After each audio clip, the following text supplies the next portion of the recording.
Hello friends, welcome back to my new video.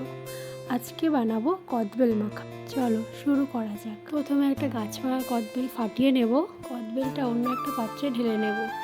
তোমরা দেখতেই পাচ্ছ বেলটা কতটা পাকা। এই কদবেলটা কিন্তু আসলেই গাছ পাকা।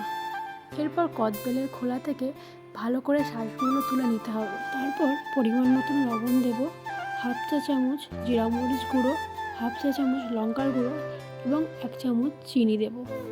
একটু ঝাল ঝাল করার জন্য একটা কাঁচা লঙ্কাও দিয়ে দেব।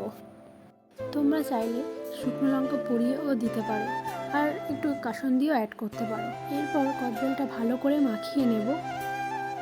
তোমরা চাইলে এর সাথে অল্প একটু তেঁতুলের টকও দিতে পারো। এরপর রেডি হয়ে গেল আমাদের টক ঝাল মিষ্টি কদবেল মাখা। তোমরাও এটা বাড়িতে একবার ট্রাই করতে পারো। আশা করি খুবই ভালো লাগবে। আমাকে কমেন্টে জানিও ভিডিওটা কেমন লাগলো। ভালো লাগলে একটা লাইক, শেয়ার এবং সাবস্ক্রাইব করে পাশে থাকবে। আজকের মতন টাটা।